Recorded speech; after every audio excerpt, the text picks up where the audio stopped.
Hey, Allison. It's so nice to have you on the show today. How are you doing?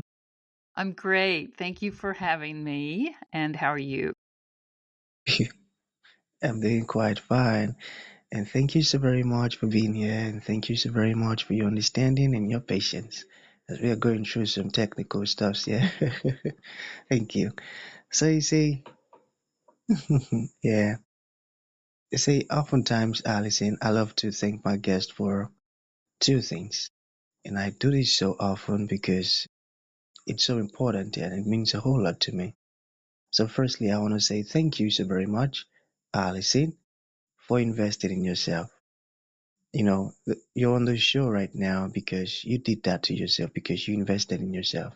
And oftentimes, I love to make reference to the amazing mango tree. Like I was saying earlier, they say some months back, I was on a particular road, and just by the roadside, there was this tall, unattractive mango tree. And I use the word unattractive because the mango tree doesn't have any mangoes on it, and the leaves were all dry, you know. So I just walked past it and I went my way.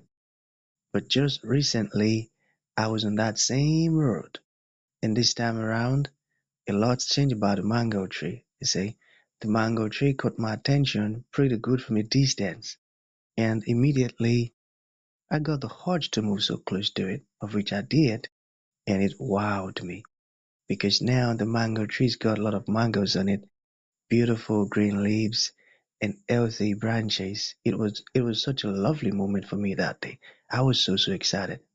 Here is my point. The fact that you dedicated your time, energy, and resources to becoming the amazing Allison that you are today, that alone has made it really impossible for me to skip you. And that's why you see you got the request from me. Because I was attracted to the fruit of all that you're doing. Your knowledge, the insights you're sharing, your philosophies, and the impact your work is having, how you're offering your solutions. Those things are amazing.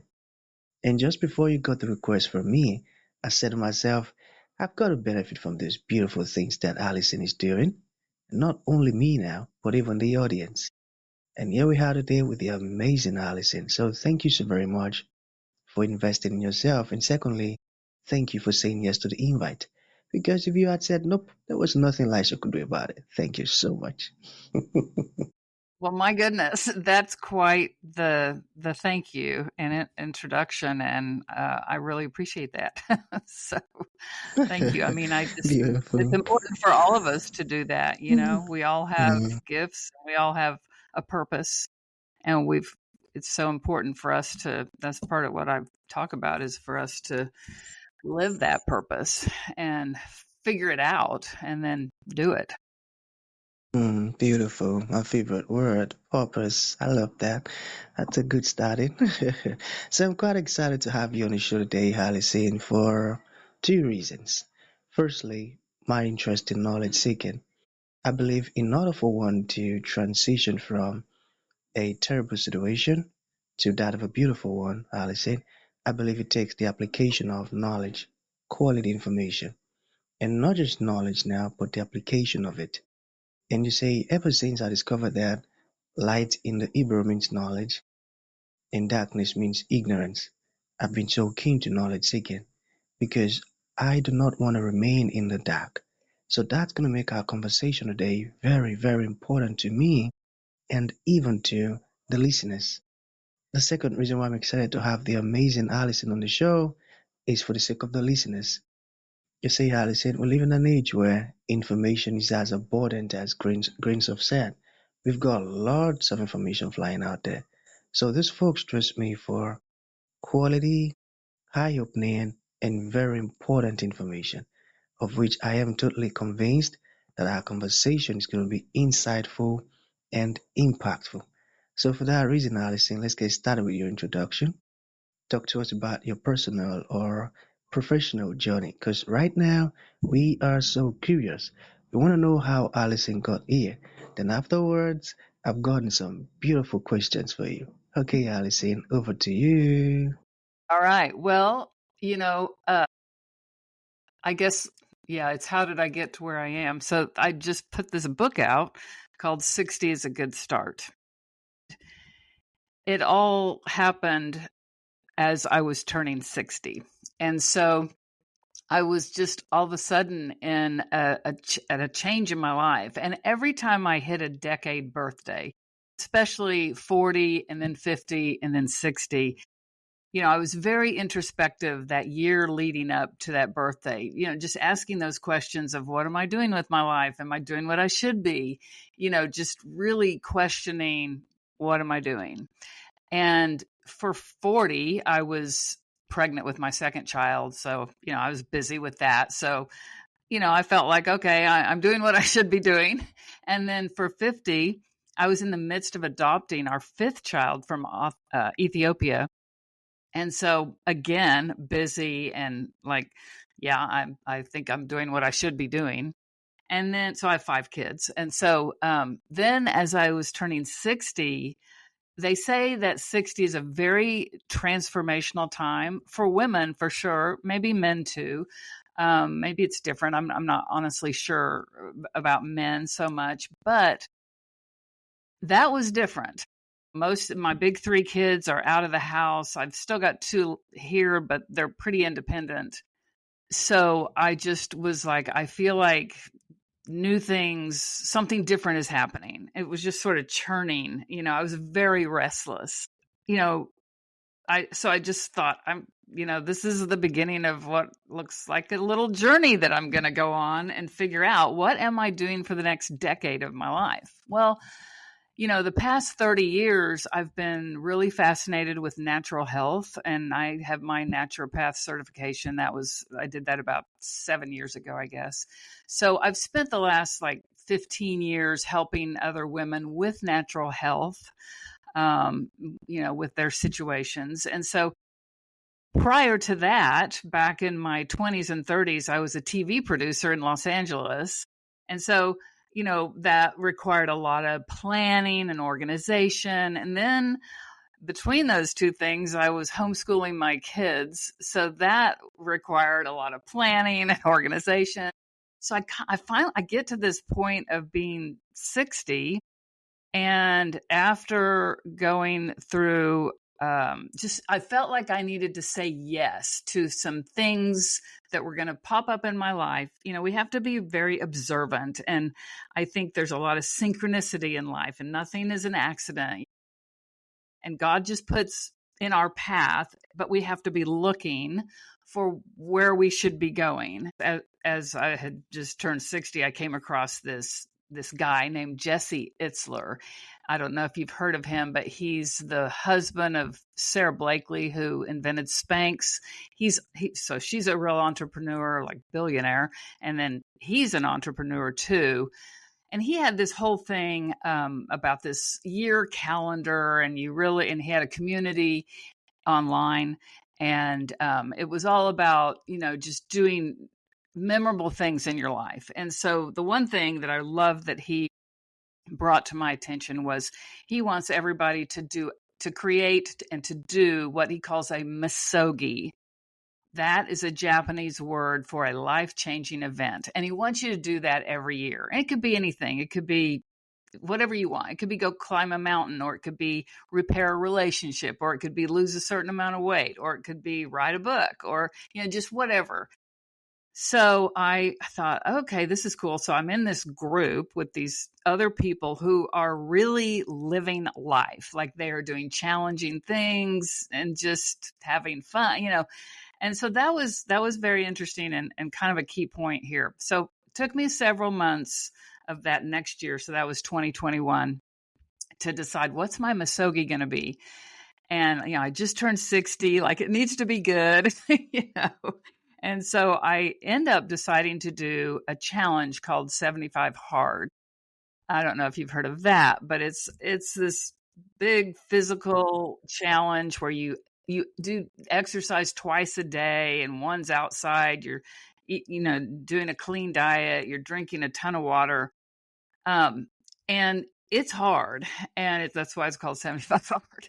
And so I had heard about it before I got in this group, and I thought, oh, there's no way I can do that. I'm not his target market. He's like this big, muscular, tattooed guy. And I'm like, yeah, okay.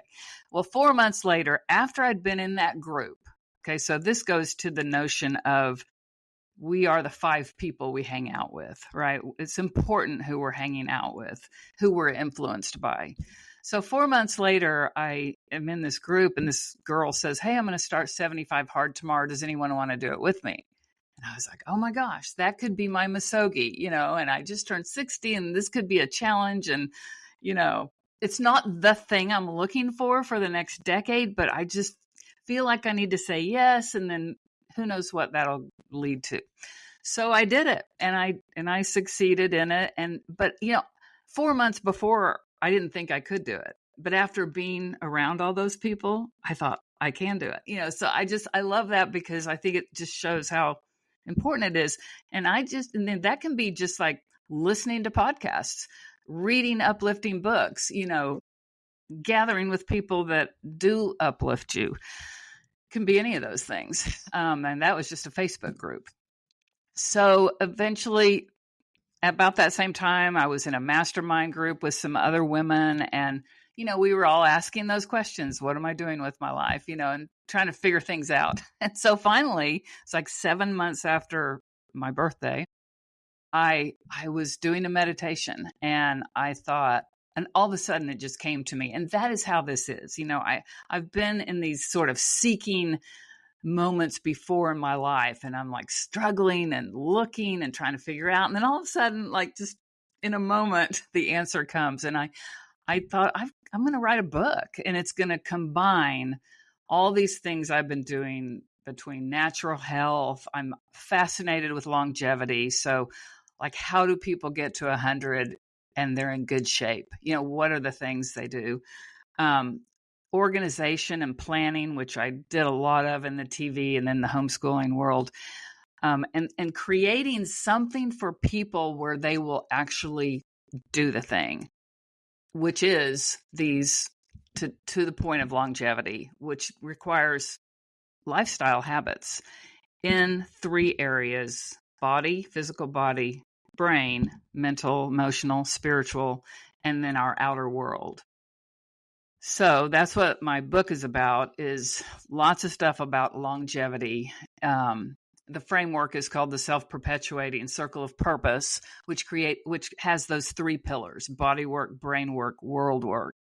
And it leads to what I call a 60-day dare, where people can do that on their own. I'm developing a program. They can do it with me if they want. But it is picking one thing. There's 5 options for each category. So picking one from each category, the 3, body work, brain work, world work, to do for 60 days. Because we know through Dr. Caroline Leaf, I don't know if you know her, she's written tons of books. She's a neuroscientist, and she shows us under the microscope, looking at the cells in the brain, that it takes at least 60 days to create a new habit. So that's either a thought habit or just a physical habit that we do in the world or whatever. So that's why we have the 60-day dare. So the name of my book, 60 is a Good Start, refers to 60 years old as a good start, or somewhere in there, 50, 60, 70, just, I'm talking to women in the second half of life. But honestly, these practices that I talk about and hopefully get you to do are for male or female, 30 years old, 70 years old, whatever the age. But these are the proven lifestyle habits that lead to longevity, proven through the blue zones. Have you heard of the blue zones? Those are like the 5 areas in the world where they find a conglomeration of centenarians, that people that live to 100 and they're in pretty good shape. There's also Harvard studies from the United States. There's also, I use another study by a Dr. Kelly Turner, who wrote a book called Radical Remission, that has to do with cancer and people that have had cancer, but then using both modern and alternative or only lifestyle treatments the longevity that they've achieved also. So, and they all say the same thing. So that's where we're choosing what to do in those three areas: body work, brain work, world work. They all tell us the same things to do, with diet and water and Amazing. sleep and stress and relationships and purpose. So I kind Hmm. of rambled. Amazing. Amazing. Okay, so call that you've answered almost all of my questions. Did I send you my questions? I can't remember. Okay, but there's this particular one. Okay, I think this week now you would be the second or third person who started again at 60. So now I'm curious right now. Do you think 60 is the new beginning, and why? Well, the majority of women out there have children. I don't remember what the statistic is, but we spend 20 years at least. And, if we have five, like I did, or however many, 3, 4, 5 or more, it's more like 30 years, from the beginning of the oldest one down to the youngest one, raising those kids. And that it's like that requires a lot of creativity and all of our energy, right? So we've spent 30 years, let's just say, working our tails off for other people, which is great. That's how the world goes on. Or maybe we've had a career, for 30 years, or maybe both. Whatever we did for the last, let's say, age 20 to 50. For me, I didn't start having kids till I was 37. So I'm a little later in the game on the age front. But we've spent that much time working our tails off, right? And we get to around 60. Again, it might be earlier or later for, depending.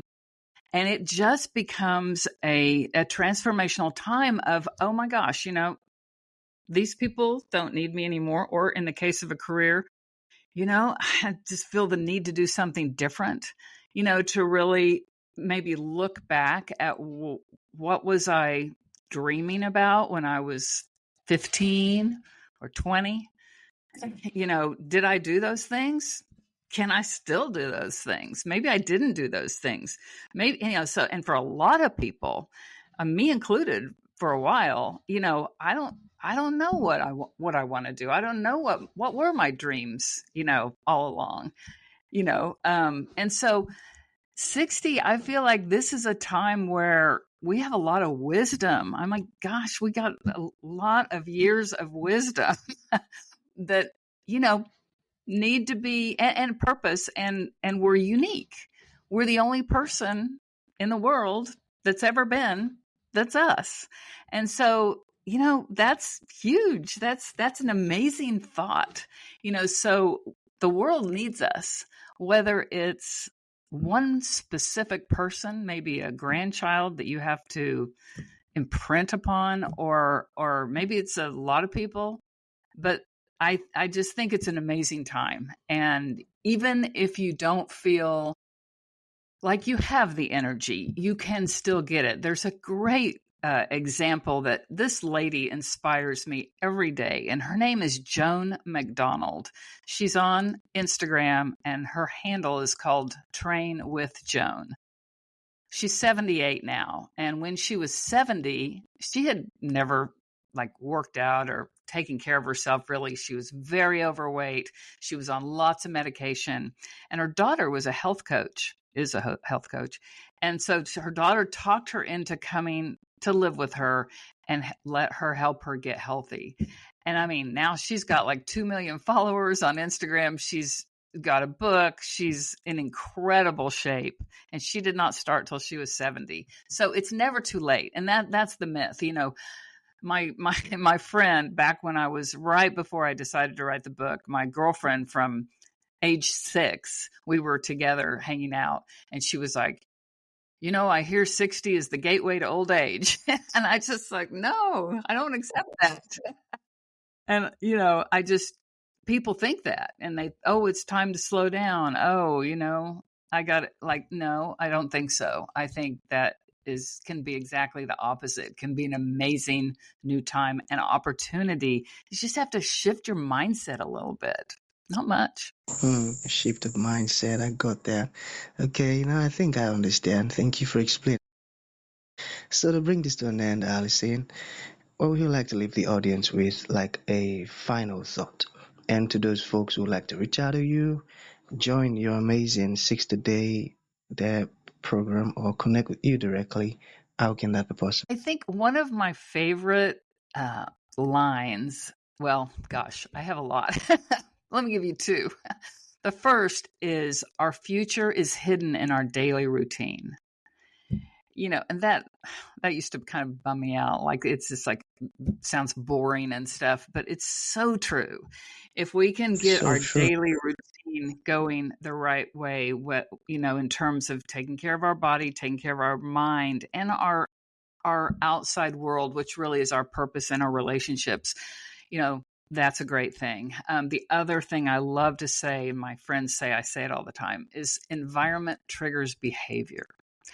So, and I get into that in more depth in my book, but we have to set up our environments to trigger our behaviors. Like, a simple example would be, fill up your water bottles and leave them where you can see them every day, or leave your tennis shoes out so it's easy to just grab them and put them on, things like that. But yeah, my website is my name, AllisonMcCuneDavis.com, and you can go there and go to the book area, and you can click and buy the book there, but you can also sign up for being notified when the 60-day dare starts, when the program starts, if you're interested in doing that with me. I'm also on Instagram, same name, and they can find me there. Those are the best ways. Beautiful. All right, beautiful. So that's going to be the end of the show, Allison. Thank you for coming, and thank you for sharing this beautiful stuff with us. It means a whole lot. Thank Thank you so much for having me. I enjoyed it.